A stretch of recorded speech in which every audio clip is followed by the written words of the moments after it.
Game of Thrones and The Lord of the Rings are not what we're going to be talking about today. No. But they do relate to what we are going to be talking about in two ways. One of which is actually kind of funny to me. Which is, they're both in New Zealand, which I'll explain later. And two, they have the most intricate and well thought out backgrounds of the worlds and people, and pretty much every aspect of them is just, you want to know about it. This relates in a very interesting way to what we are going to talk about today. So back in the 90s, it was probably the heyday years of television. Why? Well, it's a mix of a few things. Personally, actually, this is opinionated by me, of course. But a lot of people elsewhere will probably say, yes, the 90s television was probably the best television ever. Because you got so many cult classics, you've gotten so many classics out of this. Anything you know today has been probably taken from 90s television shows. It's been wonderful. And these two shows that I'm going to talk about are probably the best cult classics of them all, topping so many other shows. The two shows are Hercules, The Legendary Journeys, and Xena, Warrior Princess. These two shows were probably some of the biggest things to happen in television, for some really good reasons, too. Not just for the fact that they were really good television shows, which I'll get to in a minute. There are a few reasons, well, namely two, actually, again, two, that this brings to mind. The one being that the 90s was that golden year of television, where people are starting to realize, wait a minute, we can do anything. Nothing has been done before. This was a clean slate for every television producer out there. And because of that, you got so many possibilities and so many shows out of that that are probably going to be talked about later by other episodes of Channel Surfing that I'm not going to get into now. But for your information, there are a lot of great television shows. And the second reason is actually a weird reason, but still a relatively interesting reason. See, back when the internet wasn't as it was, because the internet, surprisingly enough, is actually not that old. I mean, YouTube's only been created since 2005. That's actually something I found out recently, and it blew my mind for some reason.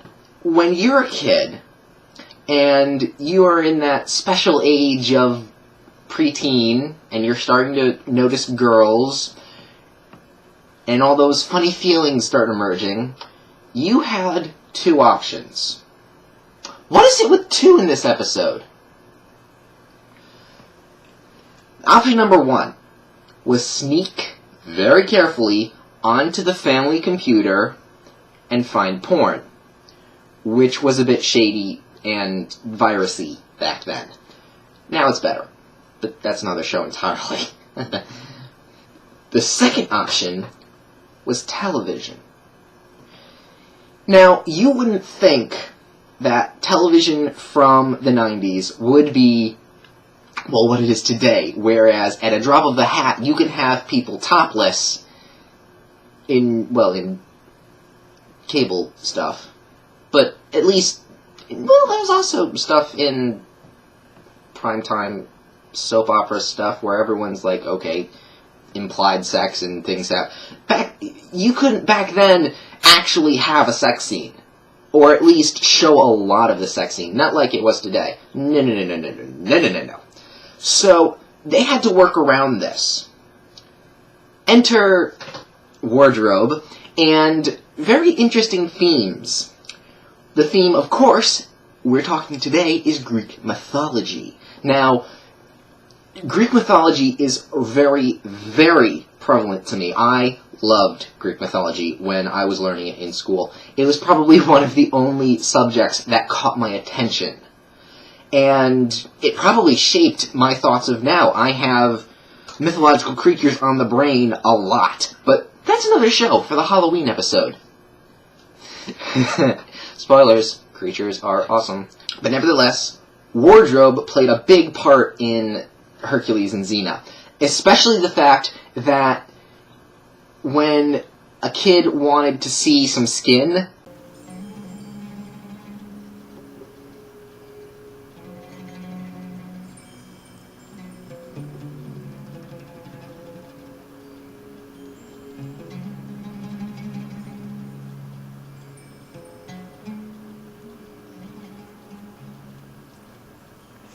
Oh, Nestor, you naughty boy. it was probably the first thing they would go to. Now, keep in mind, there were a number of other shows that did this thing. Charmed actually had a phenomenon I'd like to call the very cold set, where, we're in that episode, I'll talk about how you can see everyone's nipples. And also in a couple episodes of Friends, you can see Rachel's nipples too. But, again, that's another show. But besides those 2 points, though that's probably why it got so many views and why people thought, hey, this show was great. And then when they started watching the show for reasons of not perverted nature, they started to realize, hey, wait a minute, these shows are awesome! For researching this show that I'm doing now and talking about these things, I got the paper here, I had to watch a lot of the shows. And I have to say, besides the 90s CGI,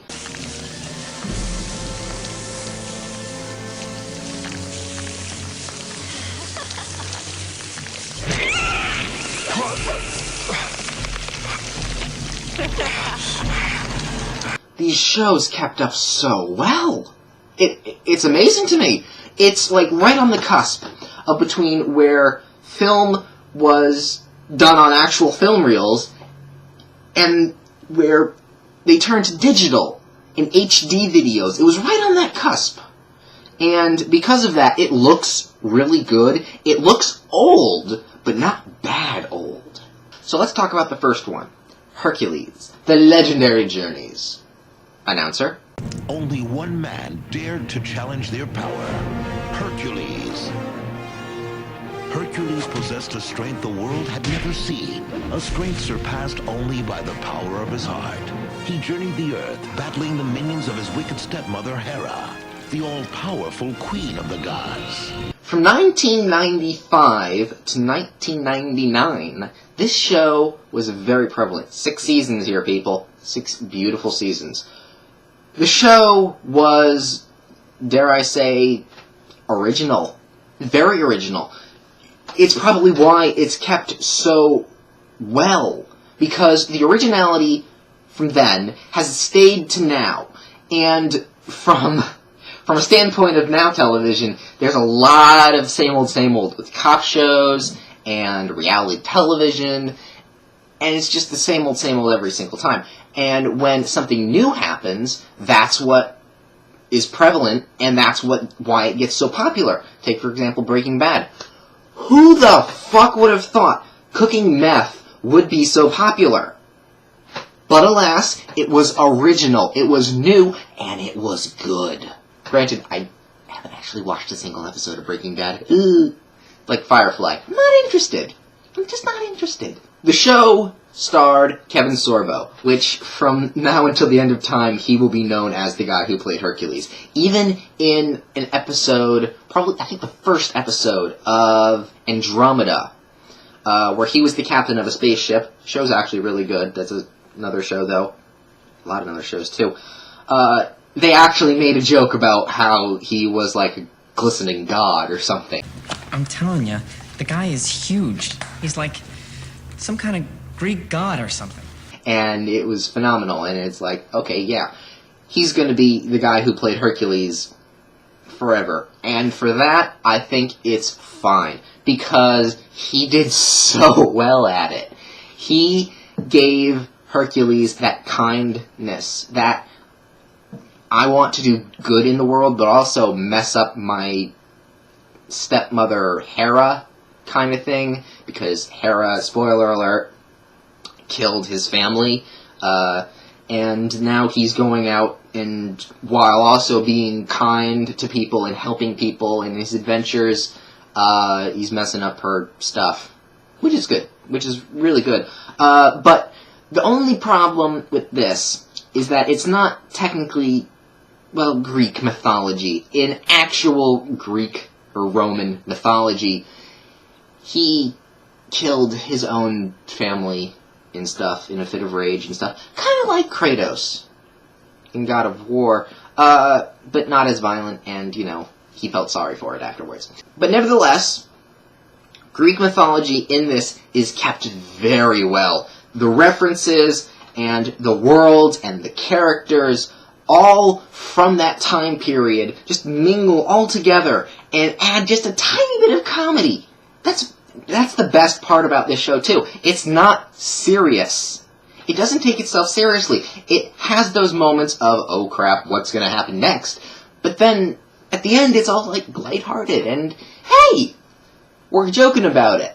All in all, this is a fantastic show to watch. If you are a Game of Thrones fan, you will like this. I will guarantee you, you will find this good. Granted, it's not as naked or boobs, but it has that world. It has that dynamic of characters, and characters you're going to love, and aren't going to die in the next episode or so.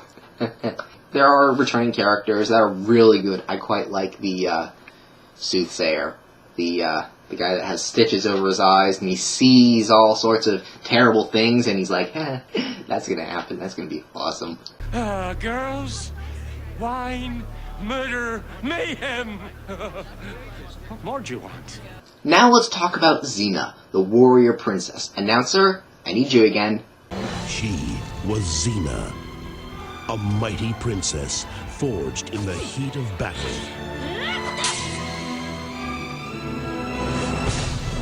The power, the passion, the danger.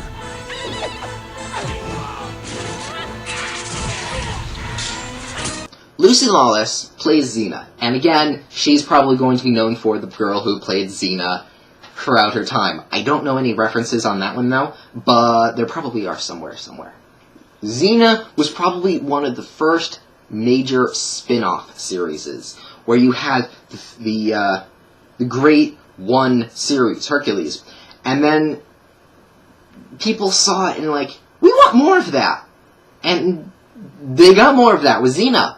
Granted, the Greek mythology actually takes a backseat in this one. It's more of a character development story, more fighting for what's right, other than, hey, the gods are fucking up everything. Let's go fix that. It's more of, hey, people are fucking up everything. Let's go fix that. Back in the 90s, this was from 95 to 2001, actually. It had a little bit longer of a running spree because Season 6 was longer than Hercules' Season 6. That one only had 8 episodes for some reason, I'm not quite sure. But there's also movies, so that might be why. Xena was probably the most known for having a strong female role model as a main character. Having main characters, because there are two. Gabrielle, which I'll get into in a second. The show took the fact that, hey, we have a strong male role model here. Hercules, and his friends, and his companions, and whatnot. So let's switch it, and give it a female face. And they did. Xena is probably the same as Hercules, only female. She doesn't give a, but, you know, a little darker. She doesn't give a crap what people think of her, except for the fact that, you know, she's trying to redeem herself with, you know, being good. Which is story spoilers a tiny bit. Just keep in mind that when you see her in Hercules episode 9, she's a lot different from that to her actual show. But going back to the role model.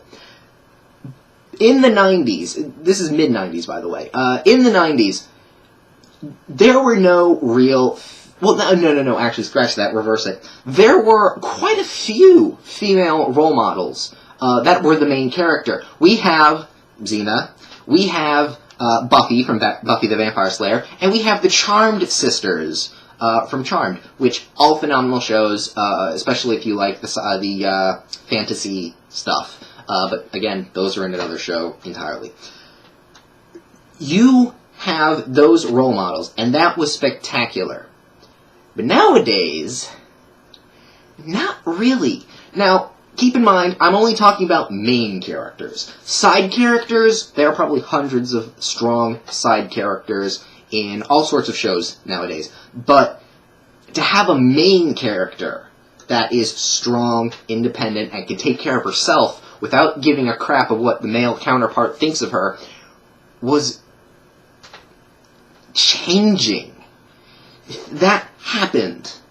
And there were a lot of things that actually happened in that show. I'm not going to spoil anything, but I think it's episode 6. But watch. But that kind of stuff changed the way people saw women in how they aren't fragile. They can be good, strong role models. And these are role models you should keep. Gabrielle especially, because actually I think that Gabrielle is more of a role model than Xena, because Xena is the warrior princess out for redemption. She's trying to show herself that she's not the warlord she used to be.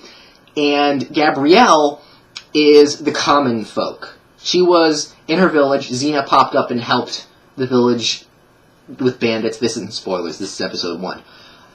They helped, and Gabrielle saw this and was like, this is what I want to be! Lila, you know I'm different from everybody else in this town. I know you're crazy. Well, call it whatever you like. The point is, I don't fit in here. And the idea of marrying Perdiccas, he loves you, you know, but I don't love him. But, granted, she's not really the fighter type. She's more of the brains type. She thinks her way out of scenarios, and that's why I think she's the better role model. Because she uses her brain and brawn last. Hercules and Xena were probably, and are probably, some of the greatest cult classics, hell, classics, in television. You will not see anything prevalent to those series, Greek mythology especially, to nothing really grasps that concept so well as these two shows. And it's wonderful, and I suggest you go watch them. Also, I just remembered, I forgot about New Zealand. New Zealand comes into play here for a very interesting role, and I quite like that role. Scenery.